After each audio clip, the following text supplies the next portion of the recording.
Hello, everyone. Here we are for another daily dose, microdose of the Worth the Fight podcast. We're going to do an extension, a part 2 of journaling. And, I'm excited to share. This is a really, really potent journaling exercise, a trauma journaling exercise that I share with my clients that I first came across a few years ago when I came across Dr. James Pennebaker's book, Opening Up by Writing It Down, How Expressive Writing Eases Emotional Pain. Just want to make sure I got that title correct. And, Dr. Pennebaker is a University of Texas at Austin social scientist who was one of the first people to the party around the mind-body-spirit connection. And this is kind of a funny side note that he got really curious about how our immune system affects or how our emotions affect our immune system, because he had an aunt. It's my understanding he had a relative that whenever the relative came around, his allergies would act up. So his emotional response was affecting his immune system. And then he got really curious, like, okay, well, if this is the case, then he essentially just started to do his deep dive. And at this point, they've done over 200 studies, probably in the 300 to 400 range by now, of people that are journaling their deepest life stressors, deepest traumas, and emotional pain. And they're finding that these people are having extraordinary benefits of health, vitality, boosted immune system, and reduction in baseline level of stress. So how is that possible? I believe that if it's somebody who hasn't done this work and they're carrying around all this emotional pain, it's like they're walking through life with a 70-pound duffel bag. And that's a testament to the incredible spirit and the strength of the human spirit, that we can still be as nimble and strong and agile, even though we're carrying a 70-pound duffel bag on our shoulders. And what I've seen is that when we do this work in earnest, we clear the energetic space, and maybe we can transmute that 70-pound duffel bag into a neatly packed 15-pound backpack. Yeah, the trauma is still in our nervous system, but we've created so much expansion from it that it doesn't pull us down. It doesn't weigh us down like it used to.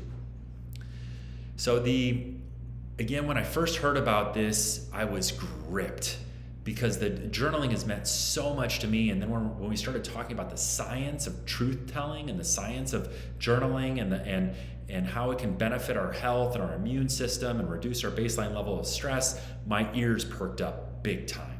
I was thinking, whoa, this was why I gravitated when I was sick and stuck in the bullshit incorporated limiting belief scarcity programs.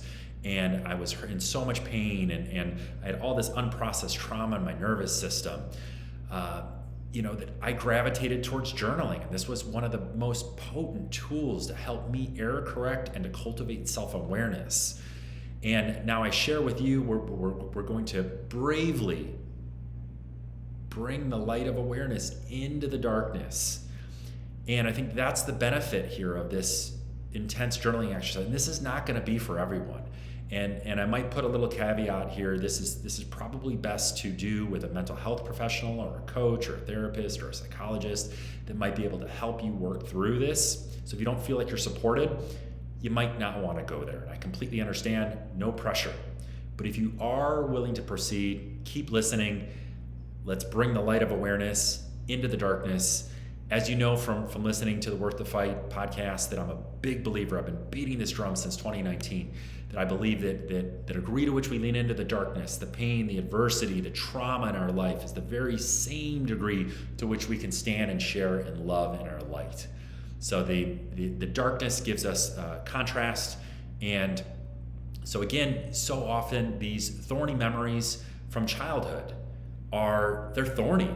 We don't want to go near them. So we put them in a box and we compartmentalize them, or we are just resigning to there's parts of our mind or our heart or our soul that we just won't go there. And so again, there's an opportunity to bring the light of awareness into the darkness to take back your power. So let's dive in. What is this protocol? We're journaling on our biggest life stressor, biggest traumatic event 4 times, 15 to 30 minutes in consecutive days, or once per week for 4 weeks. I think the best strategy that I share with my clients is 2 times per week for 2 weeks. So that's having a little bit of grace, a little bit of flexibility. Yes, it's really intense, and that it's a lot of emotional heavy lifting. So again, giving ourselves some space and a little bit of grace is maybe the best way to say it. But we're putting pen to paper, we're journaling about the same event. That's the important aspect. And we can do this for multiple events. Many of us have many traumas. And I've had previous clients that would utilize this tool, and they would go back to each trauma in a really focused, disciplined manner. They would be liberating that energy and freeing that heaviness that they're carrying in our nervous system, because these traumas are stored in our nervous system. But because they're invisible wounds, like case in point, I'll raise my hand. I'm very open about the childhood sexual trauma that happened to me in the early years of childhood development. And that, where's my trauma? Is it in my chest? Is it in my shoulder? Is it in my legs? Because it's an invisible wound, we don't see it. We say, hey, Matt, pucker up your chin, stay positive, keep moving forward.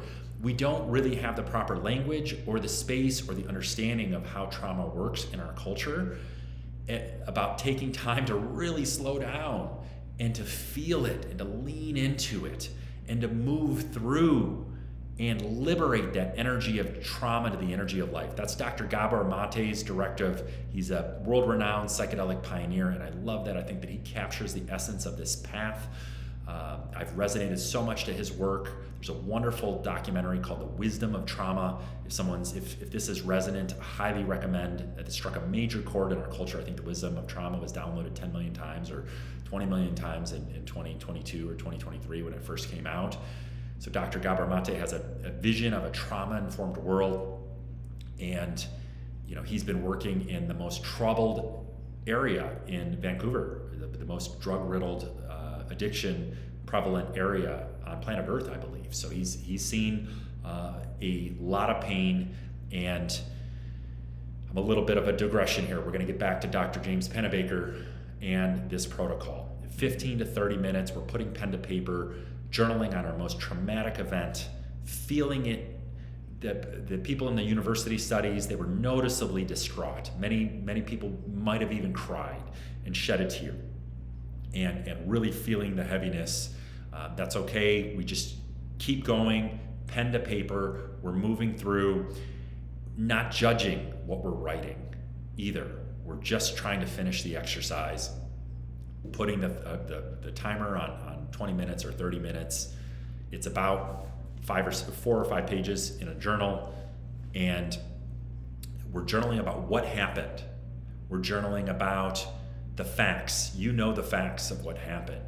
We're journaling about how did it make you feel when it happened? How does it make you feel in the subsequent chapters of your life? How does it make you feel now? So there's a wonderful opportunity for us to create a more cohesive narrative around the trauma. The trauma, again, is still going to reside in our nervous system, but it's not going to be as heavy, it's not going to be as thorny, it's not going to be as discombobulated. And that's going to free up a lot of energetic bandwidth, for us to, again, have more creative vision, prime more prosperity pathways, our body's just going to work better because we're not carrying so much heaviness. So all functions are going to be elevated and upgraded. So there's a wonderful opportunity for us to upgrade all aspects of our life by doing this, by bravely bringing the light of awareness into the darkness. And so we're doing this exercise 15 to 30 minutes 4 times. There's an opportunity for forgiveness, for reframing what happened. So often the traumas are so thorny that we misremember, we confabulate, we lie to ourselves about what actually happened. So there's an opportunity to, again, bring this consciousness and to see things for what they are. And so often these mental constructs that we create as children to create safety so we can maintain, we put on these masks that keep us safe as children, but then what kept us safe is what we're trying to overcome as adults. And I know for me personally, the masks that I had up to protect my childhood trauma were the very same masks that I've been working relentlessly to break those fuckers down and rip that mask apart so I can be open and raw and vulnerable and I be in the present moment and I can have that deep, heartfelt connection and romance and intimacy and passion. And so I'm just inviting that possibility that when we peel back these layers and we start to pull apart those mental constructs, that we can be more open, more present, more clear. Again, all of our systems leveled up because we're not carrying so much of that negative thought energy that's ricocheting around in our mind or circling around on our heart. So again, I'm just inviting possibility here of what this can do and how we can benefit from this. The other aspects of this, again, there's opportunities for forgiveness, for creating a more cohesive narrative so we feel lighter afterwards. Again, the stories still, my traumas from childhood still reside in my nervous system, but they're processed and they've been worked through significantly, and they don't carry that much weight. They don't weigh me down. My health, I'm 46 years old, absolutely obliterating my fitness goals and stretching to such a level and challenging myself with this YouTube challenge and podcast challenge, putting myself out there, getting the message, elevating my service impact in 2026 and beyond to meet our troubled world head on. And I look at all of the madness in our culture as a projection of unhealed trauma. So, seeing all the polarization and all the pain doesn't surprise me, but I am so gosh darn excited and hopeful for the more beautiful world our hearts know is possible. Psychedelics are coming into the mainstream in divine timing. Oregon, Colorado, New Mexico have legalized psilocybin therapy. There's a decrim movement that's happening all over the country where people are waking up. Psilocybin is mushrooming in our collective consciousness in divine timing to meet our troubled world, where we're moving away from the pills, from Bullshit Incorporated, and from drinking alcohol and all this nonsense that we've been duped into. Again, BS Incorporated. I wrote about it in depth in my book. I didn't hold back any punches. I would love the support, worththefightbook.org. Love to hear your thoughts and impressions on this open share, anything that I might have missed around trauma journaling. How has trauma journaling benefited you in your path? Is this something that has primed prosperity pathways on your journey? Are there other ways where you've brought the light of awareness into the darkness to liberate the energy of trauma into the energy of life? I'd love to hear it. We're out towards this edge together. I'm here to serve. So much love to all of you. Love and peace. Stay tuned to the next one. Thank you.